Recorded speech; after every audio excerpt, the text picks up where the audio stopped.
Concede, Señor, la paz a quienes esperan en ti. Escucha las oraciones de tus hijos y guíanos por el camino de la justicia. Bienvenidos sean todos ustedes a esta mi parroquia digital. Yo soy el Padre Sergio y con mucha alegría y con mucha devoción quiero compartirte las lecturas del día de hoy, lunes 29 de enero de 2018. Primera lectura del libro de Samuel. En aquellos días llegó un hombre a avisar a David: todos los israelitas se han puesto de parte de Absalón. Entonces David les dijo a sus servidores que estaban con él en Jerusalén: huyamos pronto, porque si llega Absalón no nos dejará escapar. Salgamos a toda prisa, pues si se nos adelanta y nos alcanza nos matará y pasará a cuchillo a todos los habitantes de la ciudad. Al subir por el monte de los olivos, David iba llorando con la cabeza cubierta y los pies descalzos. Todos sus acompañantes iban también con la cabeza cubierta y llorando. Cuando llegaron a Bahurim, un hombre de la familia de Saúl, llamado Semei, hijo de Gerá, les salió al encuentro y se puso a seguirlos. Los iba maldiciendo y arrojaba piedras a David y a todos sus hombres.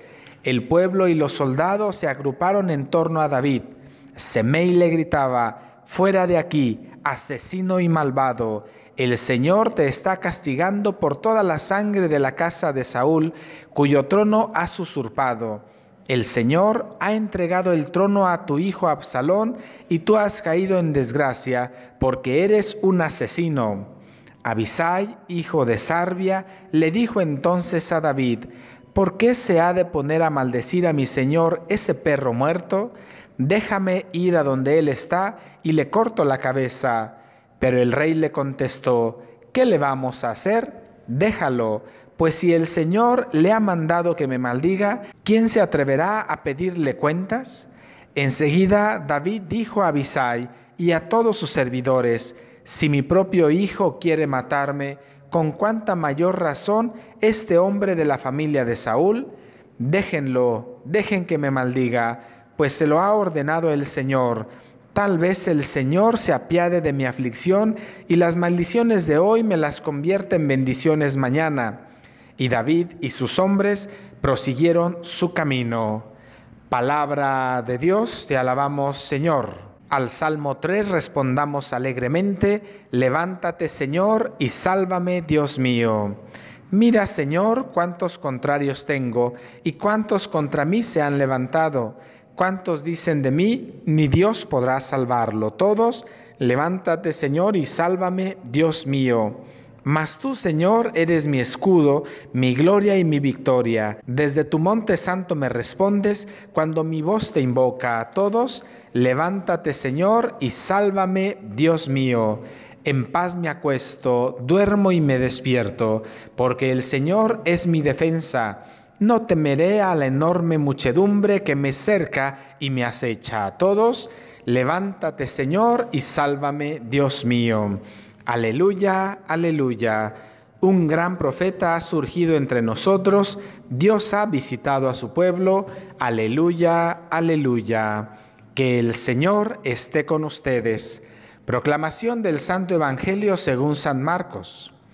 En aquel tiempo, después de atravesar el lago de Genesaret, Jesús y sus discípulos llegaron a la otra orilla, a la región de los Gesareos. Apenas desembarcó Jesús, vino corriendo desde el cementerio un hombre poseído por un espíritu inmundo que vivía en los sepulcros. Ya ni con cadenas podían sujetarlo. A veces habían intentado sujetarlo con argollas y cadenas, pero él rompía las cadenas y destrozaba las argollas. Nadie tenía fuerzas para dominarlo. Se pasaba días y noches en los sepulcros y en el monte, gritando y golpeándose con piedras. Cuando aquel hombre vio de lejos a Jesús, se echó a correr. Vino a postrarse ante él y gritó a voz en cuello: «¿Qué quieres tú conmigo, Jesús, Hijo de Dios Altísimo? Te ruego por Dios que no me atormentes». Dijo esto porque Jesús le había mandado al espíritu inmundo que saliera de aquel hombre. Entonces le preguntó Jesús: «¿Cómo te llamas?». Le respondió: «Me llamo Legión, porque somos muchos». y le rogaba con insistencia que no los expulsara de aquella comarca.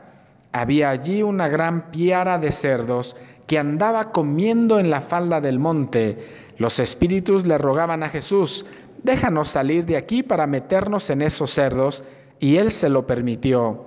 Los espíritus inmundos salieron del hombre y se metieron en los cerdos, y todos los cerdos, unos 2000, se precipitaron por el acantilado hacia el lago, y todos se ahogaron y murieron.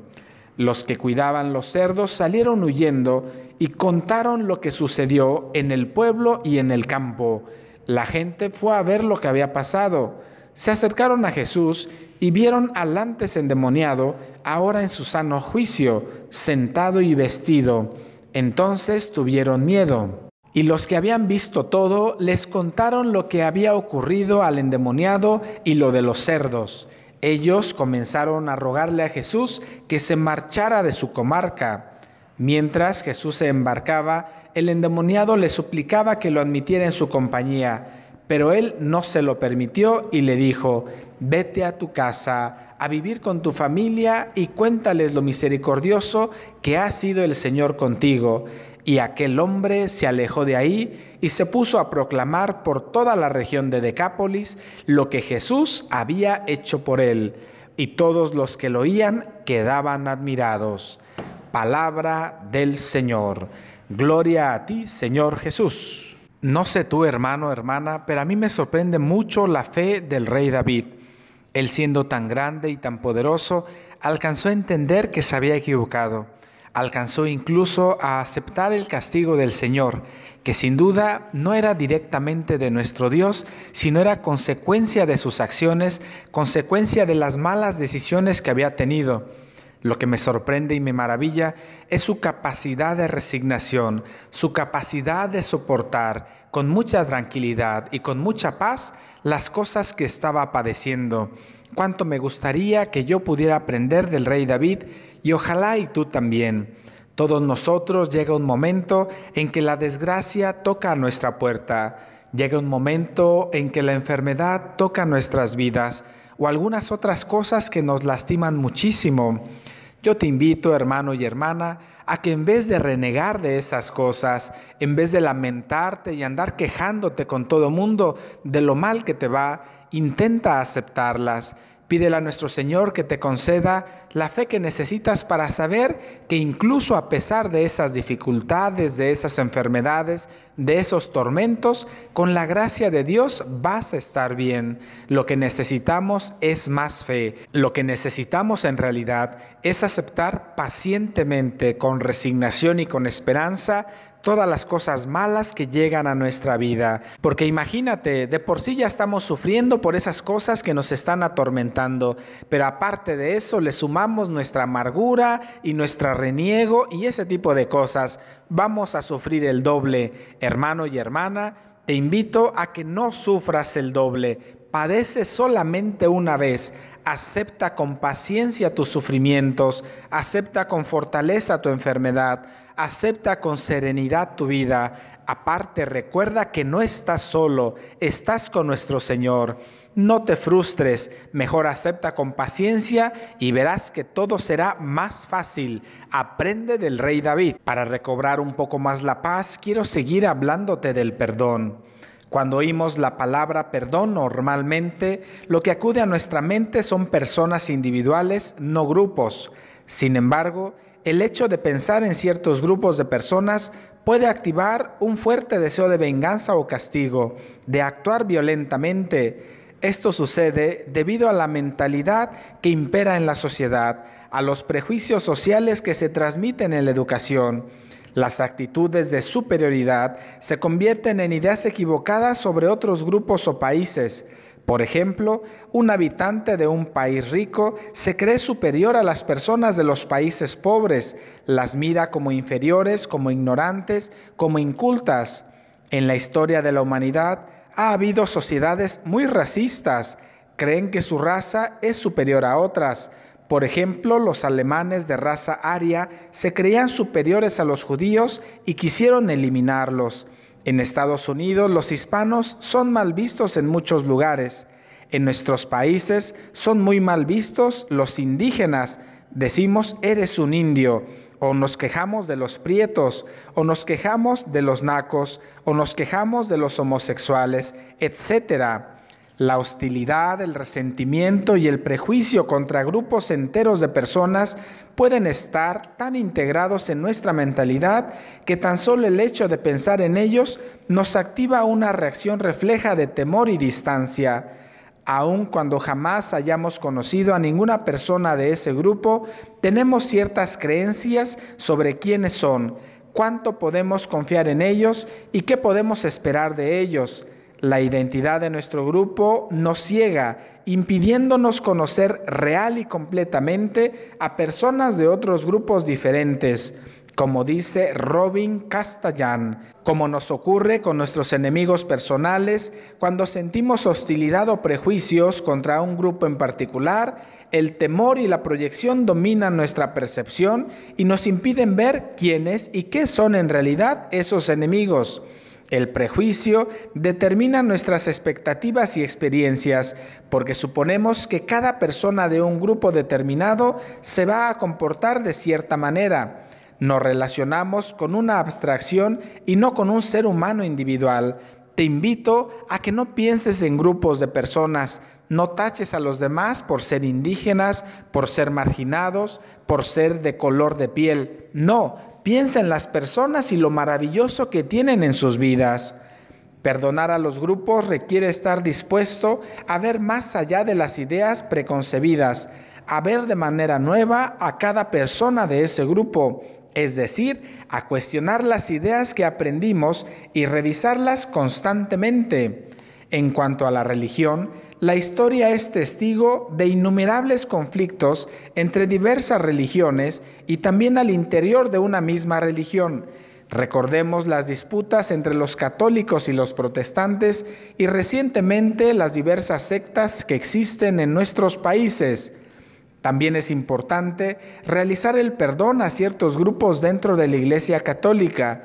Esto no es raro, ya que cada uno de los católicos tenemos a la vez la capacidad de odiar y de amar, de curar y de lastimar, de agredir y de acoger. No existen personas completamente buenas que no tengan algo malo, o solamente malas que no tengan algo bueno. No podemos negar que hay grupos eclesiales que aún teniendo muy buena voluntad, sin embargo, dañan y destruyen a algunas personas. Hay grupos que se creen superiores a otros y se sienten con el derecho de juzgar y condenar a otros.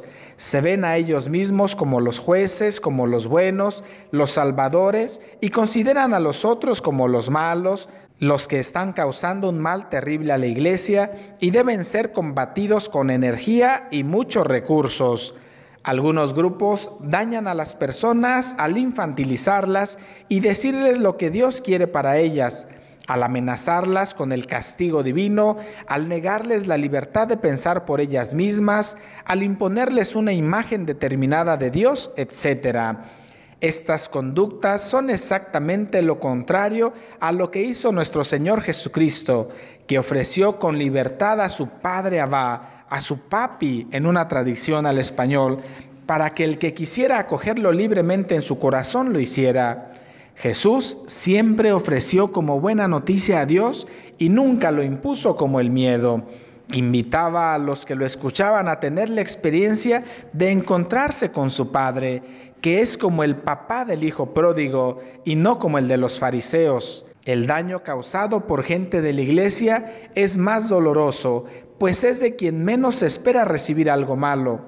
Por eso las heridas religiosas son tan dolorosas y necesarias de atender. Y esos laicos afectados y dañados necesitan perdonar a estos grupos para poder vivir en paz y en libertad. Yo te invito el día de hoy, querido hermano, querida hermana, a que tú también te atrevas a ser una persona que no tenga en su corazón odio hacia nadie.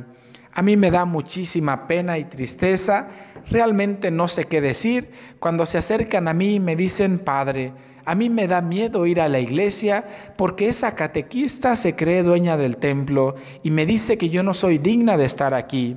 O cuando me dicen la secretaria o el sacristán o tal persona X no me aceptan muy bien en la iglesia porque no tengo dinero para dar siempre. O me da muchísima pena y tristeza cuando me dicen aquel grupo parroquial, aquel grupo de personas que están tan cerca de Dios, Padre, juzgan mucho a mi familia y a mi persona porque tenemos un hijo drogadicto o un hijo que no está casado por la iglesia o estamos padeciendo tal cosa. Si fuera por ellos, no quieren que nos acerquemos a Dios. A mí me da mucha pena y me duele el corazón cuando pasa esto. No puedo más que decirles que se acerquen, que la iglesia es un hospital de pecadores y que allí van a encontrar lo que tanto han estado buscando. Pero a ti, en nombre de nuestro Señor Jesucristo, el día de hoy te digo, si estás cerca de la iglesia, si trabajas en tu parroquia, por favor, que tu mirada sea la de Jesús. Amor, ternura, comprensión. Ayuda con tu testimonio a que todas las personas estén cerca de nuestro Señor Jesucristo.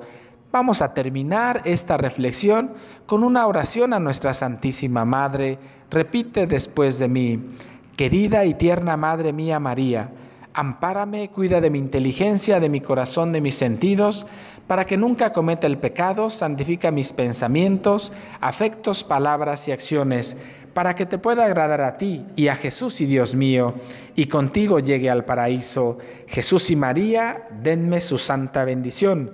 En el nombre del Padre, del Hijo y del Espíritu Santo. Amén. Yo soy el Padre Sergio. Esta es mi parroquia digital. Te agradezco de todo corazón que me permitas compartirte estas reflexiones y sobre todo la palabra del Señor. Te pido de favor que ores mucho por mi familia.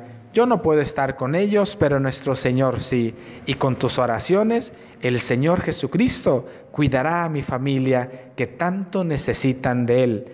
Que Dios y nuestra Santísima Madre te acompañen.